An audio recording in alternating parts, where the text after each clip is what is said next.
Hi, my name is Lauren LaVale and I'm the volunteer coordinator here at Kitchen Angels. Thank you so much for reaching out to us to become a volunteer, either just for the holidays or on an ongoing basis. We couldn't do this important work without you. So I will be speaking with you today about our delivery protocols. And there are a few things that you need to know in order to successfully deliver meals to our homebound clients. The first thing I'd like to speak with you about is arriving on time here at Kitchen Angels. Well, we can't have anybody arriving sick with either any kind of flu-like symptoms or any illness that you even think you might be having or anyone in your home has. This has become very important over the last few years, as you know, and we are continuing to do all of our best COVID-safe protocols going forward. So if you have been traveling either out of the state, out of the country, it's especially important that you mind your health. Make sure you send in a travel attestation form saying if you've been vaccinated, fully vaccinated or not, and how long it's been since you've traveled. We want to make sure that anyone who hasn't been vaccinated who has been traveling steps back for a little while so that they don't endanger any of our homebound clients who can have, health concerns of their own.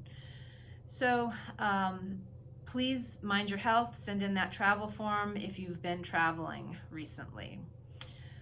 Communication is very key here at Kitchen Angels. If you're going to be away, if you can't make it into a shift, always let me know. If you have a trip coming up or something that you're going to be gone for a little while, let me know at least 8 days ahead of time so that I can properly staff all of the shifts.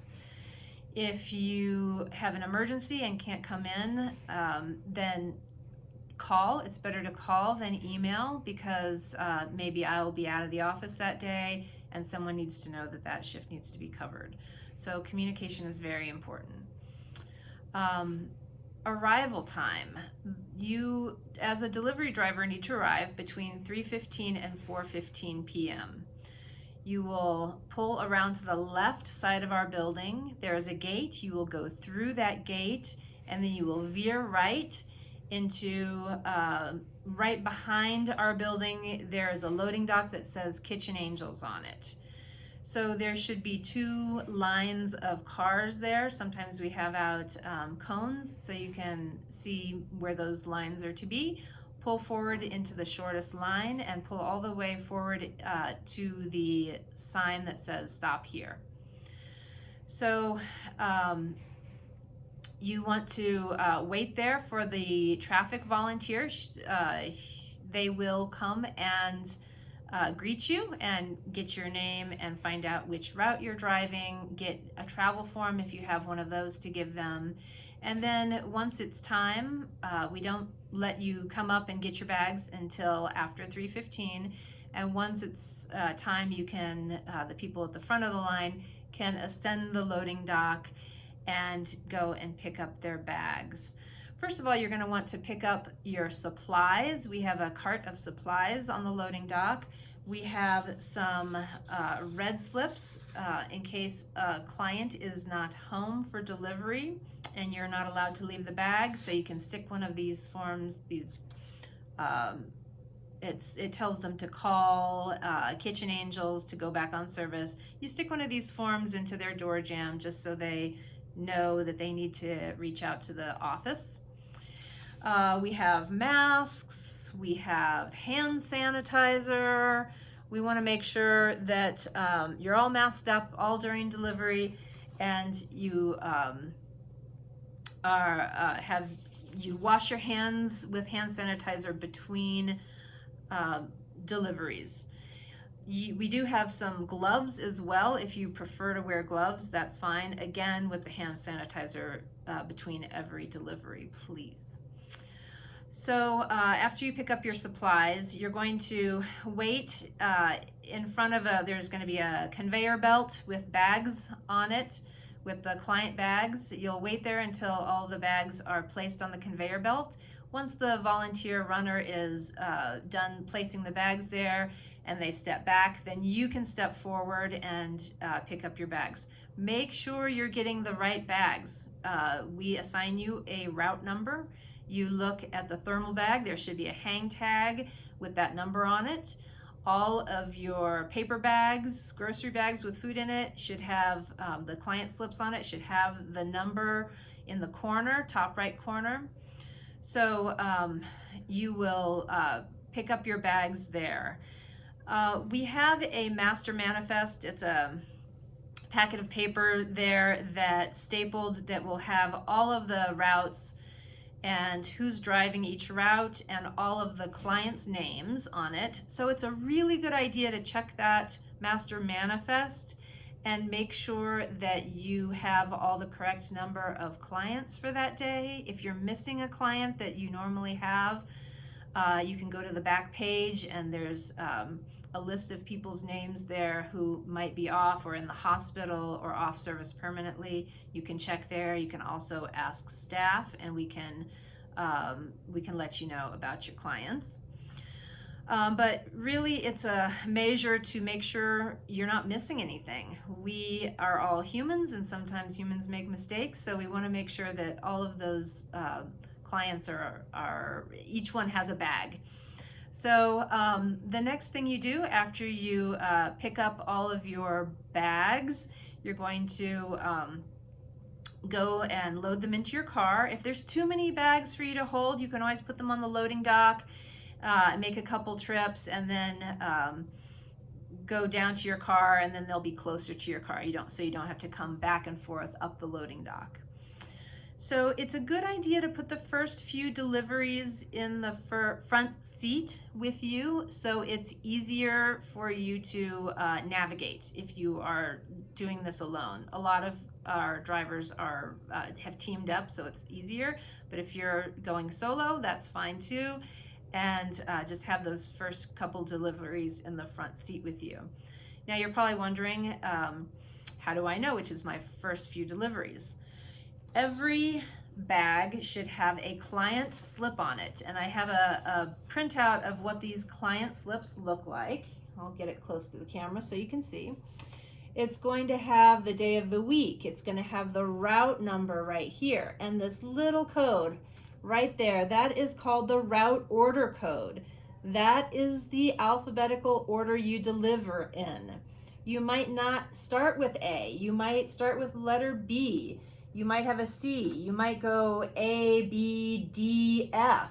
That's fine, just follow the order the best you can. Sometimes people aren't on service every day of the week. That is the reason for that. You're gonna have the client's name over here, their phone number, and an emergency, or their address, and then an emergency contact for them. All the driving directions will be in this box here. And then special instructions on how to make a successful delivery is below that. This whole lower portion of the slip here talks about the food that is loaded into the bag. The only thing you really need to pay mind to is this entree bit right here. It says how many entrees and the type of meal that is going to go into the bag. That is very important because you'll be doing that piece. You'll be placing the hot meal from the thermal bag into the paper bag that contains all the rest of the food. And you just have to match the dot color. The colored dots here are going to be the same ones that are on the entree. Also, if you are a Tuesday delivery driver, we deliver pet food as well. And this will say how many bags of pet food the individual gets. There'll be a bag of pet food with your entire route's pet food for you to pick up along with all of your human food. And so make sure if you're a Tuesday driver that you deliver that pet food as well. We do not put it in the paper bags with the human food. That is a cross-contamination we don't want to have happen there, so you leave them separate. So you'll notice down here it says weekend meals. On Thursday and Friday, we send out weekend frozen meals as well because we're not delivering on the weekend. So if you look in the bag, you might see there's already entrees in there. That's fine, that's their weekend meal. You're still going to load the warm meal in on top of that. So sometimes that confuses people, like, oh, there's already an entree in there. Don't be confused by it. You're also going to put in the hot meal for that day. It is important to mind the number. This is another thing that people get confused by. Always, we try to highlight here, but always check that you're giving the correct number of meals. So each of the bags is going to have that on there. As you notice, they were color coded. We operate with a diet dot system because we have so many people with different allergens and different dietary restrictions. So here is our key. We have no dot will be on our regular meals, red dot for our easy digest, black dot for our renal low sodium, yellow for our vegetarian meals. People can also get their meals with altered texture, either chopped or pureed. And then if someone is allergic to one of the food items that day, they'll get a green dot, and that allergen will be left out of their meal for the day. You don't have to know this, but it is helpful. It's helpful to be oriented to that. Now, once you get to a client's home, you're going to put that matching entrees into the paper bag, and then you're gonna go up to their home to make a delivery. That's when those special instructions will come into use, because they will all be different. Some people will need a call before you get there so that they can get to the door. Maybe they have mobility issues. Some people you'll need to, maybe their doorbell doesn't ring, so you'll have to knock very loudly. So it will have any kind of instructions on how to make a successful delivery there. So we are doing contactless delivery right now. And so when you knock or ring the bell, you're going to put the meal down, you're going to take a step back. You're going to be listening for that person to give you verbal confirmation. This is what we need in order to be able to then leave the meal and walk away. Either you get it on the phone by calling, or the person will maybe yell to you behind the door, "I'm here, it's fine," and then you can know that that is confirmation and you can walk away. If the person is not home, you can't leave the meal bag there without that verbal confirmation piece. So you'll need to call them. Again, the phone number is on the slip. Maybe you have an out-of-state area code for your phone number and the client isn't picking up for you. Please call the office, because they know our number, they have it programmed into their phones usually, and so they'll know that we're calling, and that's a way that we can help you troubleshoot not being able to deliver. So call the office if somebody's not home. Very, very important communication piece. So if you cannot make a successful delivery because the person is not home, then always let us know. Sometimes it's part of a larger pattern of a person not being home, maybe because they have an appointment or something is wrong, and we like to troubleshoot that piece. So the next thing we need to look at is those thermal bags. That's right. So always bring back your thermal bag when you're done at the next week. So you don't have to bring it back that day after you're done delivering all the hot meals. Bring it back the next week. We clean those bags and we fill them again and get them out to you. So that's the basics. You're just gonna, make the deliveries. You don't have to come back to Kitchen Angels to drop anything off.